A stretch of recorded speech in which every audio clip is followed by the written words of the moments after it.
فحش کلامی مراد لی جائے کہ حاجی کے لیے فحش کلامی جائز نہیں ہے، تو معلوم مراد ہوگا اپنی بیویوں سے بے حجابی کی باتیں کرنا اس کے لیے جائز نہیں ہے۔ اور اگر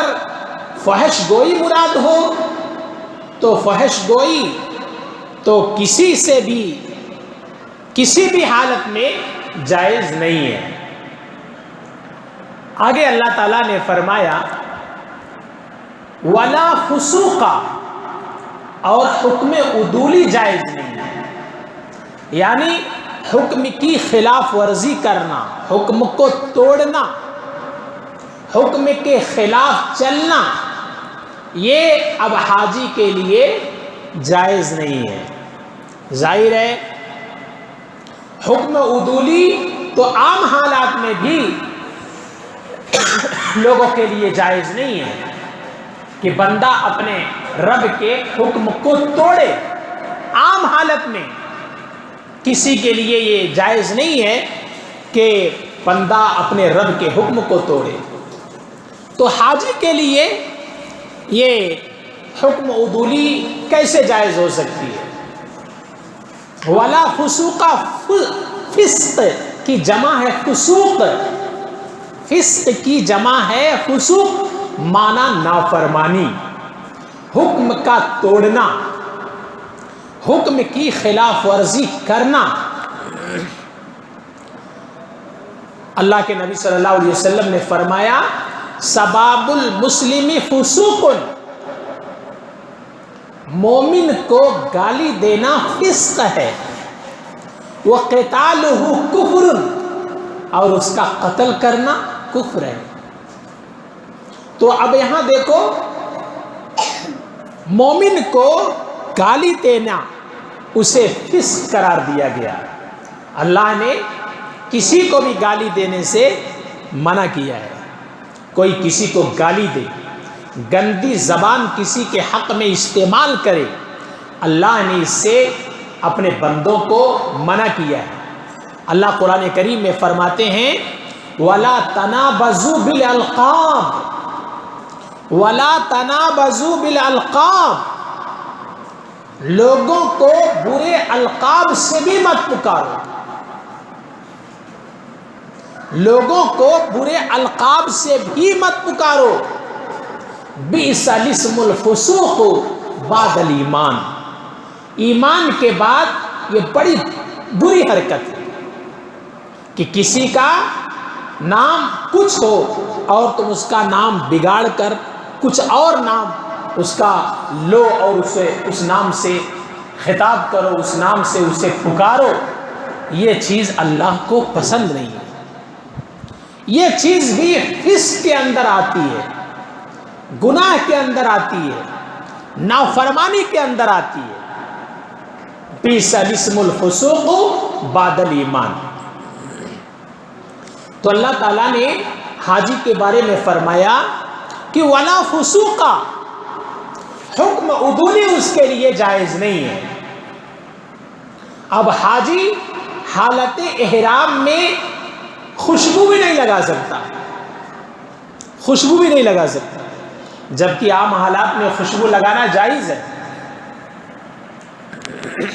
اب اگر حاجی حالت احرام میں خوشبو لگاتا ہے تو یہ بھی حکم عدولی میں آتا ہے، حکم کے توڑنے میں آتا ہے، جبکہ عام حالت میں خوشبو کا لگانا جائز ہے۔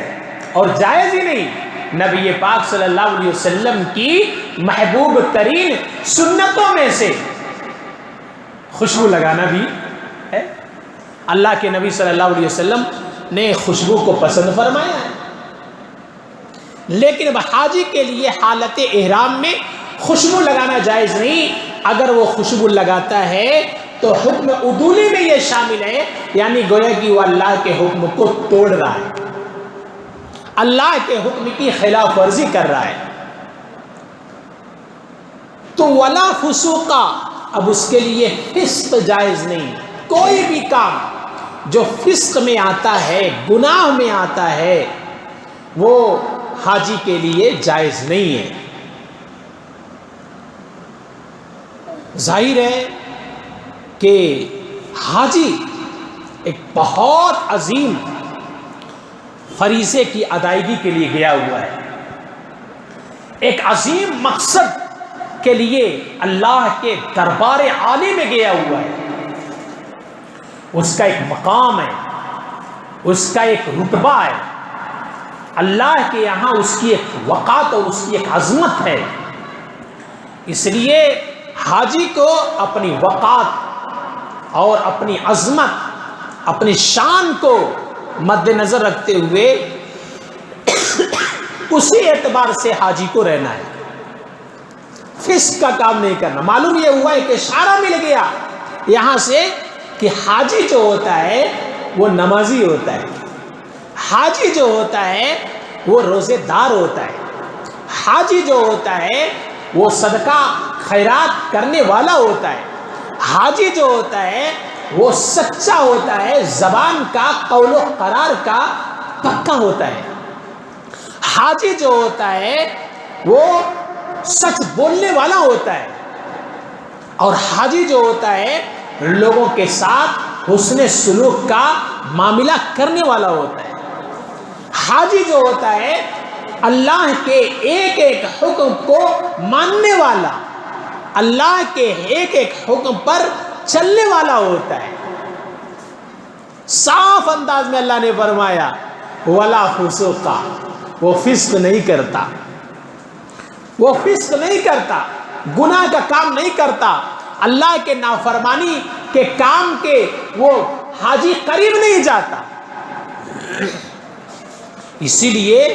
آج بھی معاشرے کے اندر یہ چیز بہت بری سمجھی جاتی ہے، جو آدمی حج بیت اللہ کے لیے گیا، جس نے اللہ کے در کو، اللہ کے گھر کو دیکھ لیا، اللہ کے گھر کا جو طواف کر کے آ گیا، نبی کے روضے پہ جو درود و سلام پڑھ کے آ گیا، نبی کے روضے کو جو دیکھ کر آ گیا، نبی کے روضے پر جو حاضری دے کے آ گیا، اس کا مقام عوام کی نگاہ میں ایک عظیم مقام ہو گیا، اس کے ساتھ ایک لیبل لگ گیا، حاجی کا لیبل لگ گیا۔ آج بھی معاشرے میں اسے بہت برا سمجھا جاتا ہے کہ کوئی حاجی اور وہ نمازی نہ ہو، کوئی حاجی ہو اور وہ روزے دار نہ ہو، کوئی حاجی ہو اور وہ فحش کلام کرنے والا ہو،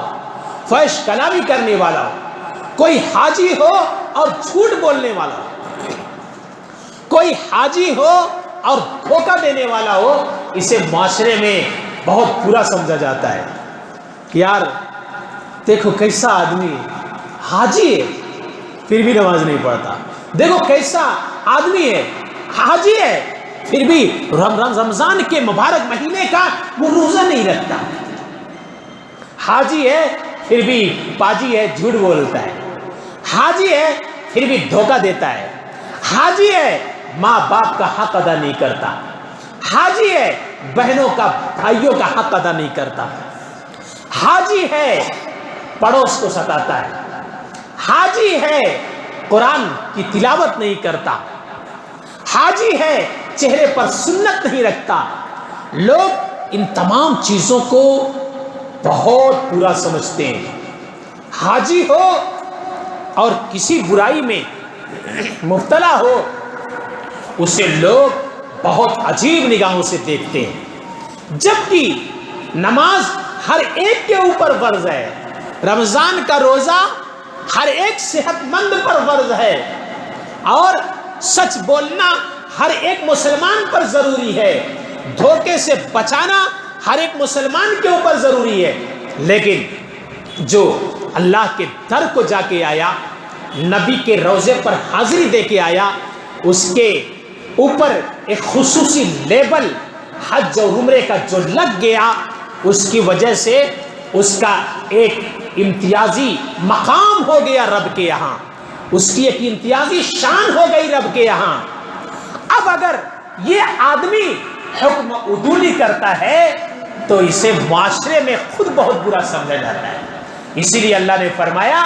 جو حاجی ہوگا وہ فحش کلامی نہیں کرے گا، جو حاجی ہوگا وہ فسق یعنی حکم عدولی نہیں کرے گا، حکم عدولی نہیں کرے گا. اور جو حاجی ہوگا ولا جدالا، وہ جھگڑا نہیں کرے گا، ولا جدالا لڑائی نہیں کرے گا، وہ لڑائی نہیں کرے گا. ولا جدالا فی الحج. اور خصوصیت کے ساتھ ان تمام چیزوں کی بات اس لیے کہی گئی ہے کہ حج کا ایک طویل سفر ہوتا ہے، حج کا ایک لمبا سفر ہوتا ہے، اور حج کے وقت میں ایک بہت زیادہ جمع غفیر ہوتا ہے انسانوں کا، ڈھانڈے مارتا ہوا انسانوں کا ایک سمندر ہوتا ہے، ایک ریلا ہوتا ہے، اور ان لوگوں میں اپنے آپ کو رکھنا ہوتا ہے. آؤ کی نوبت جا بجا پیش آتی ہے تو اس لیے فرمایا گیا کہ حاجی فحش گو نہیں ہوتا، فحش کلامی کرنے والا نہیں ہوتا، حاجی فسق و فجور کرنے والا نہیں ہوتا، حاجی لڑائی کرنے والا نہیں ہوتا، حاجی لڑائی کرنے والا نہیں ہوتا ہے. قوت برداشت اپنے اندر رکھنے والا ہوتا ہے، قوت برداشت اپنے اندر رکھنے والا ہوتا ہے. اور واقعی میں اگر حاجی حج کے موقع پر اپنی قوت برداشت کو مزید نہ بڑھا لے تو قدم قدم پر لڑائی ہوگی. لیکن اسے سمجھنا پڑتا ہے کہ میں اللہ کے گھر کو آیا ہوں، ایک عظیم فریضے کی ادائیگی کے لیے آیا ہوں، اس لیے اور یہ سب میرے مسلمان بھائی ہیں، یہ سب میرے مسلمان بھائی ہیں جو عالم کے گوشے گوشے سے، جو عالم کے چپے چپے سے، قریے قریے سے اللہ کے گھر کو حج کے عظیم فریضے کی ادائیگی کے لیے آئے ہوئے ہیں. اور انہی میں سے میں بھی اللہ کا ایک بندہ ہوں، میں بھی اللہ کا ایک بندہ ہوں. یہ سمجھتا ہے بندہ، اس لیے قوت برداشت اس کے اندر بڑھ جاتی ہے، قوت برداشت اس کے اندر بڑھ جاتی ہے، اور اپنے آپ کو حاجی لڑائی سے جھگڑے سے بچاتا ہے. اس لیے حج کے موقع پر ہوتی ہیں لڑائیاں، لیکن خال خال خال خال شاد و نادر کہیں کوئی حاجی کسی سے لڑ لیا، ورنہ تو لڑائیاں نہیں ہوتی. اس لیے خصوصیت کے ساتھ ولا جدالہ کی بات کہی گئی ہے تاکہ قدم قدم پر لڑائی نہ ہو. بہت بڑا مجمع ہوتا ہے اور ایک لمبا اور طویل سفر ہوتا ہے. حضرت عمر فاروق رضی اللہ تعالیٰ عنہ نے کسی کے بارے میں پوچھا کہ بتاؤ فلاں آدمی کیسا ہے، فلاں آدمی کیسا ہے؟ تو لوگوں نے کہا کہ بڑا اچھا آدمی ہے، بڑا نیک آدمی ہے، بڑا متقی آدمی ہے، بڑا پرہیزگار آدمی ہے. حضرت عمر رضی اللہ تعالیٰ عنہ نے پوچھا کیا تم میں سے کسی نے اس کے ساتھ سفر کیا ہے؟ تو لوگوں نے کہا کہ نہیں. تو حضرت عمر رضی اللہ تعالیٰ نے فرمایا تو تم اس کے بارے میں نہیں جانتے ہو، تو تم اس کے اخلاق کے بارے میں گواہی نہیں دے سکتے ہو. معلوم یہ ہوا جب آدمی کسی کے ساتھ سفر کرتا ہے تو اس کے اخلاق کا، اس کے کردار کا، اس کے کیریکٹر کا، اس کی عادت و اطوار کا اظہار ہوتا ہے. سفر کا معنی ہی ہے ظاہر ہونا، سفر کا معنی ہی ہے ظاہر ہونا. جب بندہ کسی کے ساتھ سفر کرتا ہے تو اس کی عادتیں اس کے سامنے کھل کے آتی ہیں کہ کتنا قوت برداشت رکھنے والا ہے، کتنا سخی اور جواد آدمی ہے، کتنا جود و سخا رکھنے والا ہے، کنجوس ہے، بد اخلاق ہے، بد کردار ہے. وہ ساری چیزیں سفر میں آدمی کے اوپر ظاہر ہوتی ہیں. تو حضرت عمر رضی اللہ تعالیٰ نے فرمایا اگر تم میں سے کسی نے اس کے ساتھ سفر نہیں کیا ہے تو اس کا مطلب تم اس کے اخلاق کے بارے میں صفائی نہیں دے سکتے. ایک مرتبہ حضرت عمر رضی اللہ تعالیٰ عنہ کے بارے میں کچھ لوگ کسی آدمی کی تعریف کر رہے تھے بیٹھ کر کہ بہت اچھا آدمی ہے، بڑا با اخلاق آدمی ہے، بڑا با کردار آدمی ہے، بڑا نیک آدمی ہے، بڑا متقی پرہیزگار ہے. حضرت عمر رضی اللہ تعالیٰ عنہ نے پوچھا کیا تم میں سے کسی نے اس کے ساتھ سفر کیا؟ مجمع نے کہا کہ نہیں۔ حضرت عمر رضی اللہ تعالیٰ عنہ نے پوچھا کیا تم میں سے کسی نے اس کے ساتھ کوئی معاملہ کیا؟ مجمع نے کہا نہیں۔ تو حضرت عمر رضی اللہ تعالیٰ عنہ نے فرمایا تو پھر تم اس کو نہیں جانتے ہو، تو تم اس کے اخلاق کے بارے میں صفائی نہیں دے سکتے ہو۔ معلوم یہ ہوا کہ جب آدمی کسی کے ساتھ سفر کرتا ہے، جب آدمی کسی سے کوئی معاملہ کرتا ہے تو اس کا کردار اس کے سامنے آتا ہے، اس کا کیریکٹر اس کے سامنے آتا ہے، اس کی عادت، اس کے اطوار اس کے سامنے آتے ہیں، اس کی اچھائی اور اس کی برائی اس کے سامنے آتی ہے، تب سمجھ میں آتا ہے کہ آدمی اچھا ہے یا برا ہے۔ آقائے مدنی تاجدار مدینہ صلی اللہ علیہ وسلم نے فرمایا اخلاق یہ نہیں ہے، اخلاق یہ نہیں ہے کہ آپ کسی کو تکلیف مت دو، اخلاق یہی نہیں ہے کہ آپ کسی کو تکلیف مت دو، اخلاق یہ بھی ہے کہ لوگوں کے طرف سے آنے والی تکلیفوں کو برداشت کرو، لوگوں کے سامنے سے آنے والی تکلیفوں کو برداشت کر لو، لوگوں کی طرف سے جو آپ کو ایذا دی جا رہی ہے، آپ کو جو تکلیف دی جا رہی ہے، اس تکلیف کو برداشت کرنا یہ بھی اخلاق ہے، یہ بھی اخلاق ہے۔ تو حج کا سفر ایک لمبا سفر ہوتا ہے اور ایک بہت بڑا مجمع ہوتا ہے، تو قوت برداشت کی ضرورت پیش آتی ہے، اس لیے اللہ تعالیٰ نے فرمایا الحج اشہر معلومات، حج اس کے مہینے معلوم ہیں، فمن فرض فیہن الحج، تو جو شخص کی اپنے اوپر حج کو فرض کر لے تو اس کے لیے رفث جائز نہیں ہے، بیویوں سے ملاقات جائز نہیں ہے، یعنی صحبت جائز نہیں ہے، ولا فسوق، فسق و فجور، اللہ کے حکم کی نافرمانی اس کے لیے جائز نہیں ہے، ولا جدالہ، اور لڑائی اور جھگڑا اس کے لیے جائز نہیں ہے، وما تفعلوا من خیر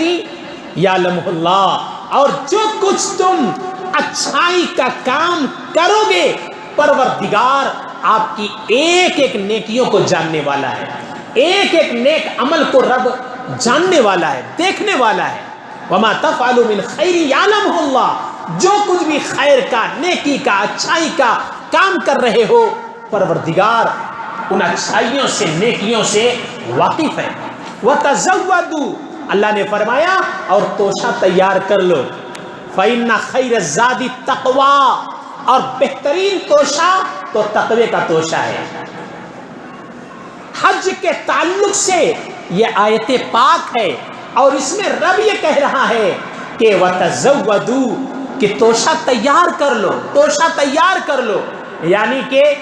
آپ اپنے گھر سے اپنے بیوی بچوں کو چھوڑ کر، اپنے علاقے، بستی، قریے کو چھوڑ کر جا رہے ہو سفر میں تو توشہ ہونا چاہیے، زیادہ راہ ہونا چاہیے، زیادہ سفر ہونا چاہیے، وہاں پر آپ کے لیے وہ پیسہ کام آ سکے، کھانے پینے کی چیزیں کام آ سکے، اور کپڑے لتے آپ کے کام آ سکے، وہ تمام ہوائی ضروریات جو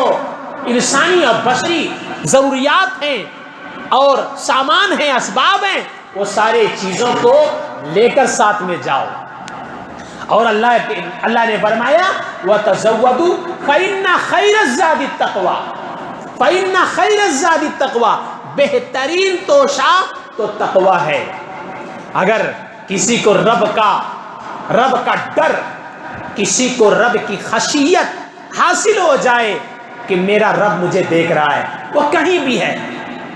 کہیں بھی ہے، یہ استحضار رب کا اس کے دل کے اندر آ جائے، یہ بہت بہترین توشہ ہے۔ اس لیے کہ جب رب کا استحضار اس کے دل میں آ جائے گا تو وہ نافرمانی کا، حکم عدولی کا، اللہ کے غیظ و غضب کو دعوت دینے والا کوئی بھی وہ کام نہیں کرے گا جب رب کا استحضار یعنی رب کا تقوی اس کے دل میں آ جائے گا۔ تو اللہ نے فرمایا خیر الزاد التقوی، بہترین توشہ تو تقوی ہے۔ اور اللہ نے فرمایا واتقون یا اولی الالباب، واتقون یا اولی الالباب، ڈرو اے عقل والو، سمجھ رکھنے والو، بوجھ رکھنے والوں، دانش رکھنے والوں، ڈرو، اللہ سے ڈرو، اللہ کا خوف اور اس کی خشیت اپنے سینے میں رکھو۔ تو حج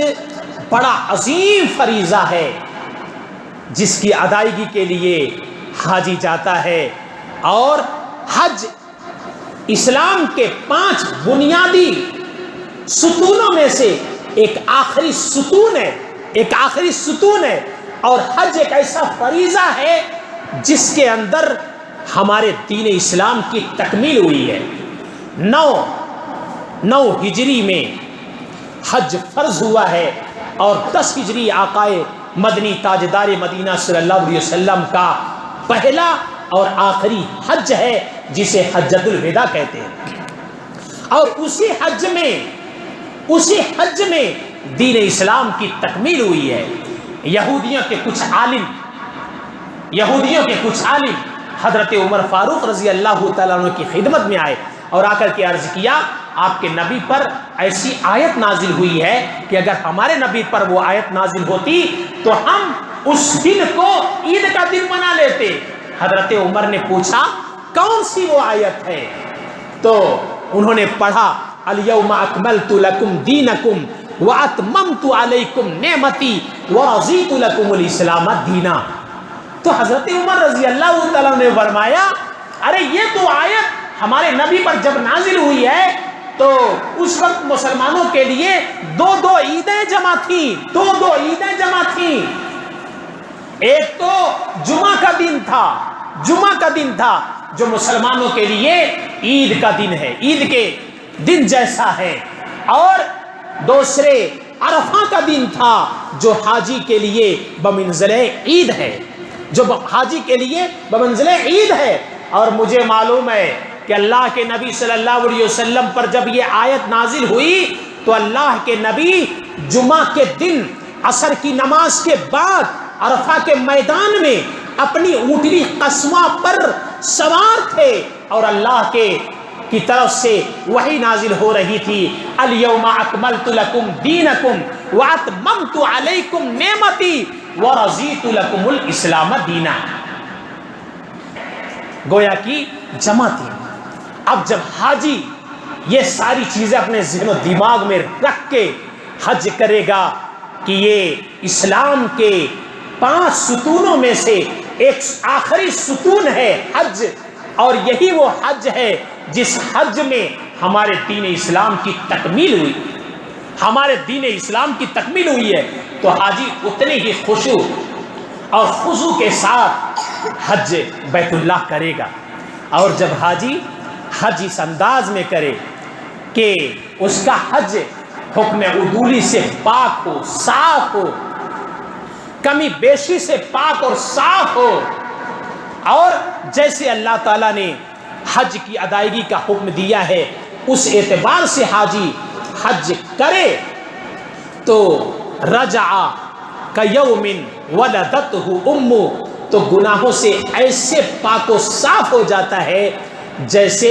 آج ہی اس کی ماں نے اسے جنا ہے۔ جیسے جب چھوٹا سا بچہ معصوم دنیا میں آتا ہے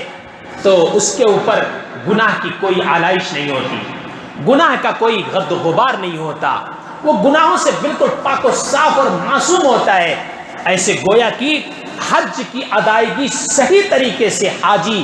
کرنے کے بعد گناہوں سے پاک و صاف ہو جاتا ہے، اور ایک فرشتہ اس کے موڈے پر ہاتھ مار کر تھپتھپاتا ہوا کہتا ہے کہ جا، پچھلے سارے تیرے گناہ معاف ہو گئے، اب آج کے بعد سے تو عصر نو اعمال کر۔ تو حج یہ بڑا عظیم فریضہ ہے، جن کو اللہ تعالیٰ نے توفیق دی ہے اور صاحب استطاعت بنایا ہے، انہیں چاہیے کہ اول وہلہ میں، اول فرصت میں وہ اللہ کے اس عظیم فریضے کی ادائیگی کے لیے چلے جائیں، ٹال مٹول نہ کریں۔ 1 سال سے 2 سال، 2 سال سے 3 سال، اور 3 سال سے 4 سال، اس طریقے سے اسے ٹال کر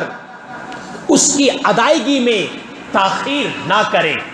بلکہ اسے جتنا جلدی ہو سکے اس فریضے کی ادائیگی کر لیں جو فریضہ زندگی میں ایک ہی بار فرض ہے، زندگی میں ایک ہی بار فرض ہے۔ خوش نصیب ہیں وہ اللہ کے بندے کہ اللہ نے انہیں صاحب استطاعت بنایا اور ان کو یہ توفیق مل گئی کہ فوراً اللہ کے گھر کی حاضری انہوں نے دے دی، اللہ کے نبی کے روضے پر حاضر ہو گئے۔ جو لوگ اللہ کے مرکزی اولی گھر کو جا رہے ہیں یا جانے والے ہیں